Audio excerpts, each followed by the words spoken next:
Welcome back to the deep dive.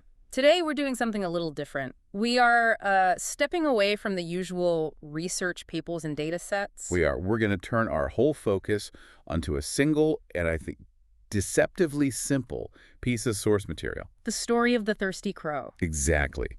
Because this story, when you really unpack it, gives you this incredibly clear, almost rigid four-step framework for solving problems when you're under pressure. It's a masterclass, really. A masterclass in how to pivot your strategy and execute it efficiently. Right. We tend to dismiss these old stories, but they've got all the pieces of a solid plan. You have crisis identification, quick failure analysis, mapping out your resources. And then the actual execution, which is persistent and step-by-step. So our mission today is to look at not just what the crow did, but the strategy behind it. How did she succeed when just, brute force completely failed her? Okay, let's dive in. And we have to start with the context because that really sets the stakes. It defines everything, the motivation, the Yeah. pressure. The source material lays out a genuine emergency. It says the crow was flying on a scorching day. She searched for a long while. And it's not just that she's tired. The text is very specific. She was weak and exhausted. And this is the critical part. She had almost lost hope. And that sense of extreme need is what drives the whole solution. For you, the listener, whenever you're looking at a high-stakes problem, you have to get real about the pressures involved. Right. Because when things are that bad exhaustion, near despair, the temptation to just fall back on the easiest, most obvious brute force solution is huge. And then that's why the eventual success is so powerful. It wasn't figured out in a calm, ideal setting. Not at all. It was Right. found in a crisis that demanded brain power, not just muscle. That intensity really makes the moment of discovery. Well, it makes it hit harder. She finally sees this jug. And you can feel that rush of relief, right? There's water. But it immediately turns into frustration. The water is way down at the bottom. And that's it. Proximity doesn't equal access. That switch from relief to frustration, that's a critical moment, isn't it? That's where a lot of problem solving just stops. It absolutely is. You see the goal, and you just want to charge ahead, usually with the tools you already know how to use. But the crow does something different. She does. She runs two really quick logical experiments, Yeah. and they very efficiently show her the limits of what she can do directly. Okay, this is where the deep dive really begins. She doesn't just pull a genius plan out of thin air. No, not at all. She tests the two most obvious physical options first. Let's get into that failure analysis. So the first test is all about access. She tries to get her beak into the jug, The most direct route. the most direct route, and the result is immediate and absolute. The neck was too narrow. That's a structural constraint. It's not going to change. Exactly. It's an immutable fact of the system. So direct access is impossible.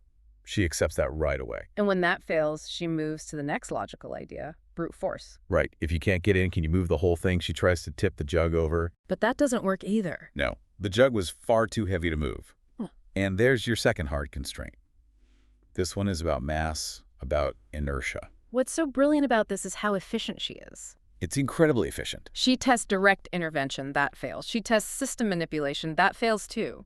She doesn't waste energy. No, she doesn't spend 5 minutes wiggling her beak or push against the jug until she collapses. But hold on, isn't that what we're always told to do? Have grit. Keep pushing the heavy thing until it moves. Why are we celebrating that she quits so fast? Because she correctly figured out she was fighting physics, not just a lack of her own effort. Okay, that's a crucial distinction. It's everything. When you hit a roadblock in your job, in technology, whatever, you have to know if you're up against a structural wall, like too narrow or too heavy, or just a challenge that more effort can solve. Like too far or too messy. Exactly. Hmm. The crow knew she was facing structural problems that her body, exhausted or not, just couldn't solve. She dodged the sunk cost fallacy. So the big takeaway from this first part isn't that she failed. No. It's that she successfully mapped out the limits of her problem. She found the hard boundaries. Yes, the solution cannot involve moving the jug, and it cannot involve direct access to the top. That knowledge is what forces the cognitive shift. Her failure analysis was a success. It was a total success. It let her eliminate whole categories of bad ideas, which, cleared the runway for a truly ingenious one. She moved from trying to change the structure to using external mechanics. And that brings us to the pivot, that huge moment. After the physical attempts are over, the text says she paused, thinking carefully for a moment. And that pause is everything. The physical effort stops, and the intellectual work begins. Her focus shifts completely away from the jug, which is the problem, to the area around the jug. The surrounding environment, yes. And she looks around and notices several small pebbles nearby. This is so important. The answer wasn't about her getting stronger. It was about her noticing a resource she'd overlooked. This is resource mapping 101, isn't it? It has to be. The pebbles are totally separate from the initial problem of the jug in the water. They're just debris. They're just debris until they become the key. They offer leverage. The clever idea then was to stop trying to move the heavy container. And start trying to move the contents. Oh.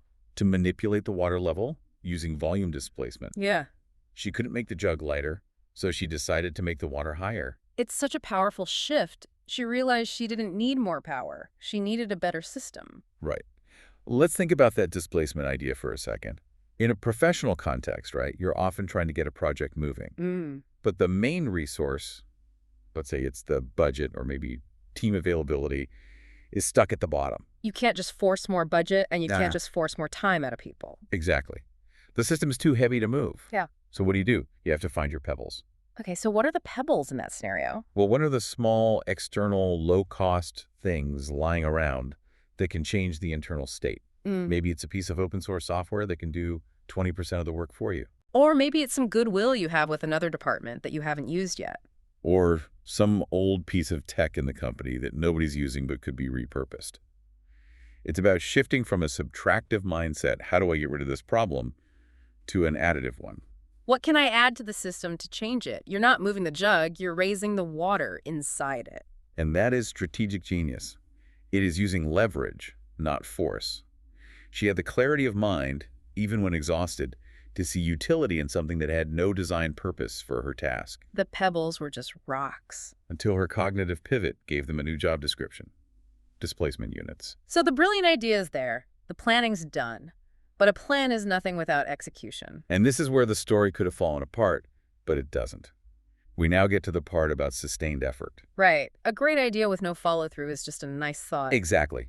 And the text says the crows started picking up the pebbles one by one and dropping them in.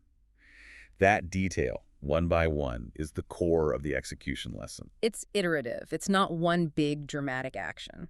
No, success here is a process, not a single event. And that really fights against our modern desire for the instant fix, doesn't it? Oh, absolutely. We want the one big lever we can pull that solves everything. But the crow shows us that real, scalable success often comes from just doing the small things over and over. You have to be willing to do the work, one pebble at a time, until that water level rises. And the source points out two things needed for this kind of work. Yes, it explicitly teaches this duality.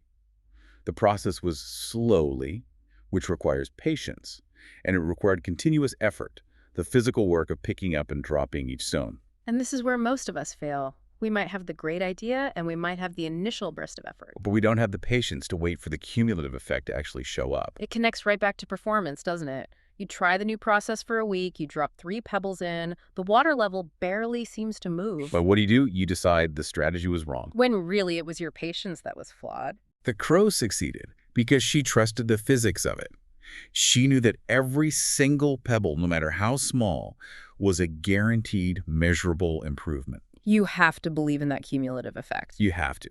If you quit at the 15th pebble, the water might be just a millimeter from the top, but you're still thirsty. You quit right before the win. And the reward for that patience is so clear in the story. It says, as more pebbles filled the jug, the water level began to rise. It's the validation, the feedback that proves the process is working. Until finally the success metric is hit. The water reached high enough for the crow to drink.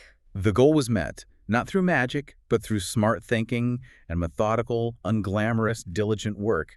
It's just a fantastic playbook for any complex challenge where you don't have all the resources you want. So it brings the whole journey together, from a near-death crisis to the decision to stop using brute force, to pivot to resource mapping, and then to commit to that slow, incremental execution. It's a full operational manual in a children's story. Which brings us back to the source's explicit lesson, the moral of the story.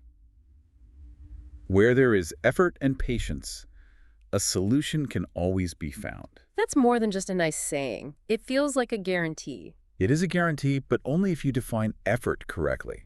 It's not just mindlessly pushing against the heavy thing. It's the sustained mental and physical commitment to the whole process, to the pebble-by-pebble work. Right, so if you feel stuck on a problem, the story's telling you that you haven't really run out of options. You've just run out of either the effort to look for external resources, Or the patience to see the incremental solution all the way through. and that really raises a final provocative question for you, the listener.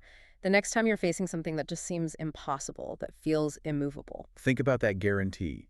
And then ask yourself, how often do we quit before we've really taken stock of the pebbles at our feet? The resources that are right there, but we've overlooked. Or how often do we give up on the slow, pebble-by-pebble work just before the water was about to reach the top? Sometimes the hardest part is just having the discipline to place that 50th pebble. Knowing that the solution is maybe only 2 or 3 more small steps away. Indeed. The secret isn't always finding a bigger rock. It's having the strategic patience to place every small rock you can find. It's worth thinking about where your overlooked resources might be hiding. Great insight. Thank you for diving deep with us. My pleasure. We'll see you next time on The Deep Dive.